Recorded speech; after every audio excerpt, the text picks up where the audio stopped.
Hi, this is Mariam Ahmed and you're watching UNI TV, your window into university life. We all know the importance of medicine, but how do drugs actually work in the body? We find out in our regular hands-on segment. We also check out the dark side of workplace practices, and Jeremy tells you what not to do in an interview. But first, grab your cozies and let's check out Science of the Surf.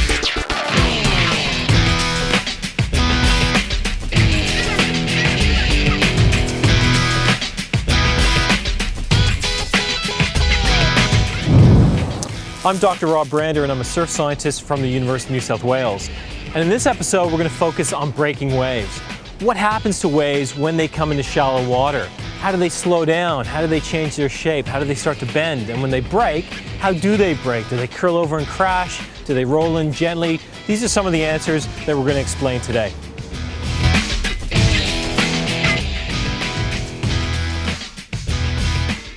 The way that waves finally break really depends on what's underneath. What's the shape of the bottom? There's three basic types. There's plunging waves, spilling waves, and surging waves. Now today behind me we've got some classic spilling waves. The bottom of the beach or the ocean is fairly flat. So the waves come in, they slow down gently, they steepen gently, and when they break gently. And the top of the waves just spill down the front of the wave. That's why we call it a spilling wave. Now, another common type is called the plunging wave, and these are called dumpers or barrels or tubes. And these happen when the waves go from deep water to shallow water really quickly, and they slow down so fast that you start to get this curl or motion of water curling over and crashing down. Now that's not happening today. The water's not deep enough. When it gets deep, the waves will start to do that.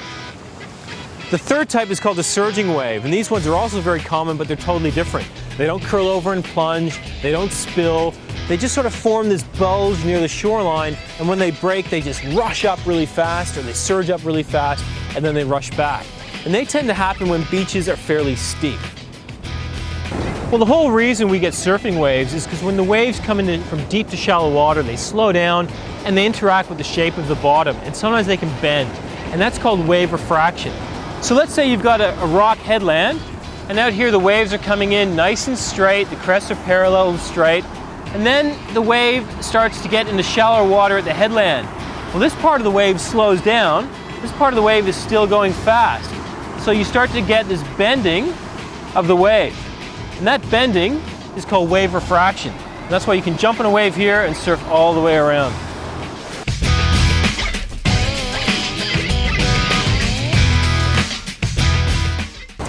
Well, we've just talked about why waves break in the ocean and the different types of breaking waves.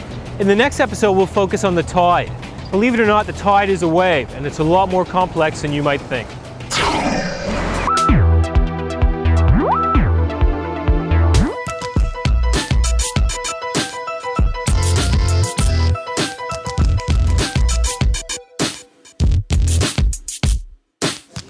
The development of medicinal drugs has drastically changed medical science, and there's plenty on the horizon.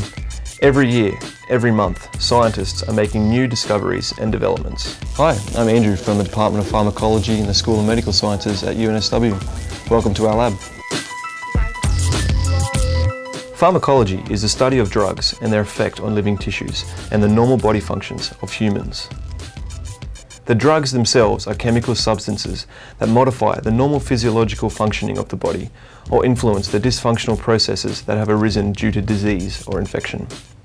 Students of pharmacology examine how drugs are discovered, absorbed and eliminated, their mechanisms and side effects, and how they assist in maintaining health and counteracting illness and disease. Well, the reason why I study pharmacology here are not only are the health benefits for the greater community, but it's actually a really interesting subject to study. Here at the uni they teach you all sorts of theory work and then you get to apply it in a really fun and practical way. So it's good being able to apply the knowledge, not just learn about it.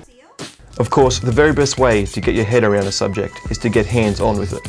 That's the purpose of these practicals, to give students the opportunity to see how and why chemical substances can modify physiological functioning and influence pathological processes.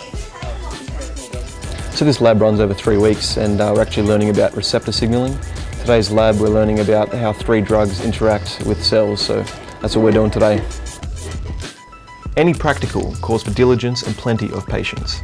Our lecturer, Dr. Angela Finch, is always on hand to guide us through those occasional hurdles. Label 12 tubes. Did you hear me say that? This school has been responsible for many amazing advances in pharmacology, including the latest research into obesity and its biological links, as well as the development of a procedure that dramatically strengthens stem cells' ability to regenerate damaged tissue. These kinds of achievements are a real inspiration for me and the rest of the pharmacology students. Learning about drugs and how they assist in maintaining health and how they counteract illness and disease can lead to great medical discoveries. We may just be students of pharmacology now, but give us time and watch this space.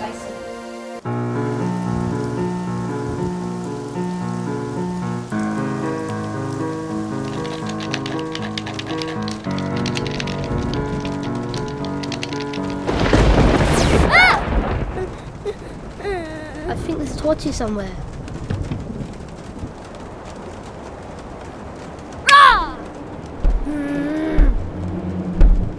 Dad, it's too early to be Dad. I'll check it out. Wait!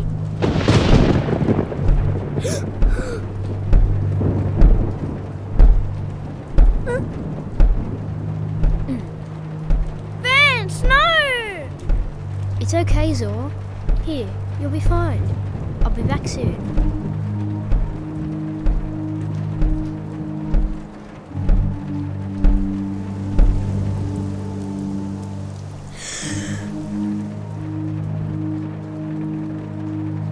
Vance! Vance!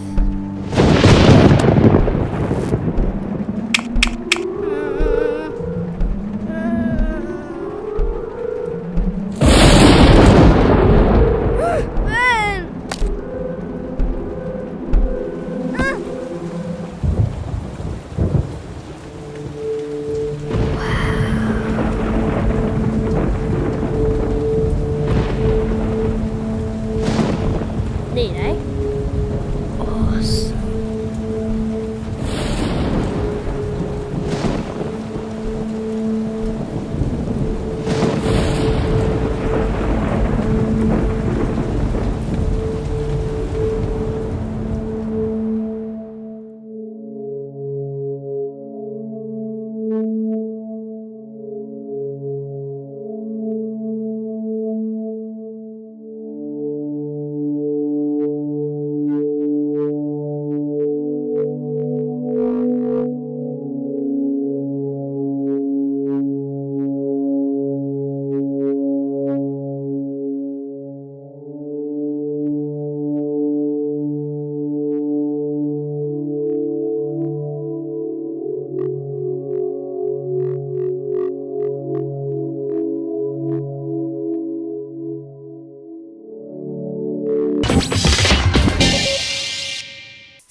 I'm Susie Hamilton, and with me on the couch is Dr. Simon Resterborg. He's from the Australian School of Business at UNSW. Simon, you work in a very interesting area. You look at the dark side of organisations and organisational behaviour. I think that includes bullying. Can you tell me exactly what you mean by the dark side? Well, the dark side actually focuses primarily on the bad behaviors, exemplified by employees and their supervisors in the workplace. It may cover, topics such as bullying, which can either be lateral, between two co-workers. It can also be about abusive supervision, where you have a supervisor who's actually undermining a subordinate. It can also be about revenge, aiming to hurt or threaten the well-being of another employee. So it can cover all these different constructs and behaviors. How commonplace is it? I mean, we hear a lot in the media about bullying. Is it that we have a heightened awareness about it, or is it commonplace? I think, I would probably draw your attention to a survey that's been conducted by the Australian Council of Trade Unions back in 2000, in which they found that nearly 70% of employees had been mistreated by their supervisors. So it's pretty common. So was the idea that you wanted to make a difference and actually impact organisations and try to improve that? Well, apart from making a difference, I want to help organizations curb out these behaviors, that these behaviors actually threaten the well-being not only of the employees and also the productivity of the organization itself. So by doing this research, it would allow companies and organizations to establish some mechanisms to actually minimize these behaviors. Let's talk about some of the specifics of the papers that you've written. One is on anger displacement, I believe. Yes. What is that and what did you find? So the title of the paper is actually very interesting because I titled it as When Distress Hits Home. So that is basically the title of the paper. Anger displacement is a mechanism in which a person tries to redirect his or her anger to an alternative source. So, for example, if I am a subordinate and I have actually been scolded by my supervisor, I cannot direct my anger to the source of my frustration because I am likely to expect that there are ramifications if I do that. So what happens is that I, as the person who's actually experienced being abused or being scolded at, is more likely to redirect my anger onto another innocent party. So, for example, a coworker, or say a family member, or for example, my partner. So that illustrates the concept of anger displacement. How commonplace is that? I think you see this even in the popular press. Last year I was reading this newspaper and I saw this cartoon strip, which illustrates this concept specifically, where a boss scolded the subordinate got home, got frustrated towards the wife got frustrated also and scolded the son, and the son kicked the dog. So that clearly illustrates, of course in a humorous fashion, the notion of anger displacement. There's been a whole lot of awareness about bullying, as we've said. Why do people do it? Is it because they just don't know how to manage themselves in a different fashion? Is it as simple as that? In the organizational literature, there are basically two common explanations why bullying or abusive supervision actually happens or occurs.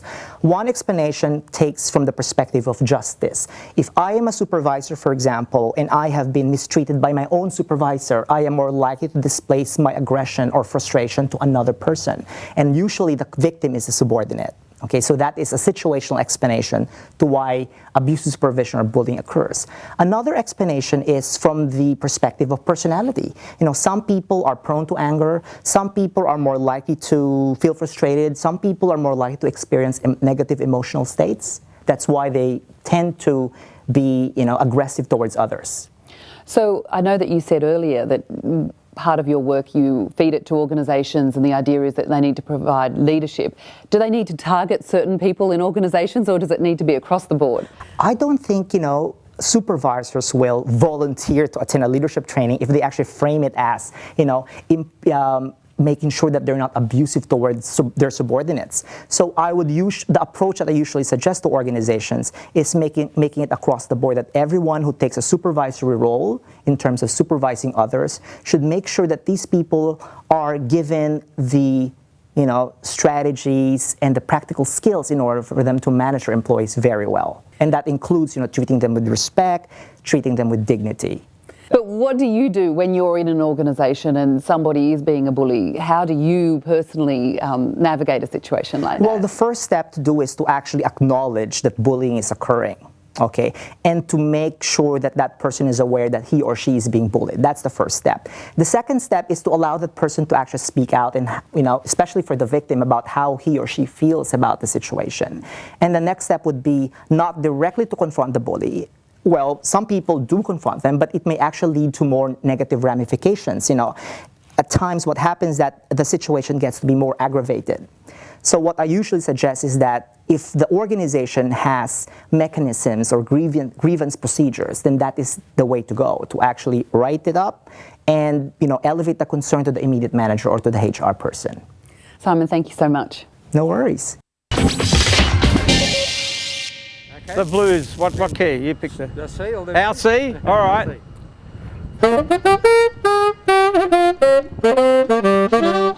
At last, the key to great sax. Ever wondered how professional players hit those piercing high notes that amateurs just can't reach? A UNSW researcher has discovered the secret. Using a modified sax, Chen Ming has recorded precisely how the pros wow their audiences. So we call this a Franken sax, and it's a standard saxophone that we've modified a little bit. He's found that when it comes to those high notes, it all comes down to how professionals tune their vocal tracks.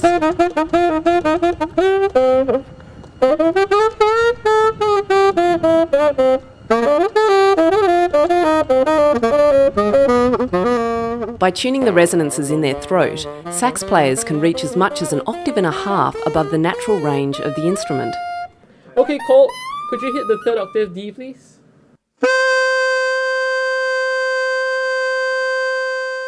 It's very much like when you've got laryngitis and you go to talk and you can't, and you go like that. There's been a debate going on in the last 25 years in the acoustic community where scientists and some musicians have made rather different claims about how the vocal tract was involved when you would play a wind instrument. There were some scientists that said that the vocal tract has negligible effect on how you sound an instrument. And there have been other people that said that, you have to adjust your throat to fit every note that you sound. The main point of this rig is what's happening in the mouthpiece. We want to study Cole's vocal tract, what he's doing with it. So we've got this setup where we have a sound source that we put in through the microphone, comes up from the speaker into Cole's mouth.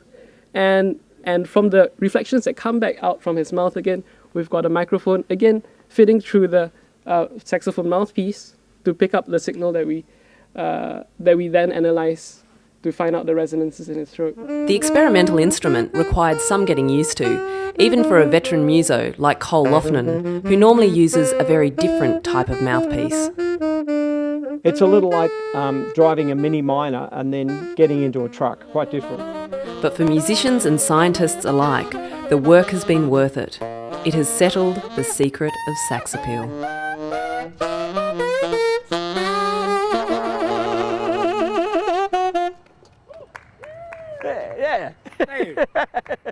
I'm Jeremy from UNI TV, and I'm at the UNSW Careers Expo. And as you can see, I've suited up. I look fantastic, and that's because I've got a job interview. And not to brag, but I'm feeling pretty confident. Come on, try saying no to this.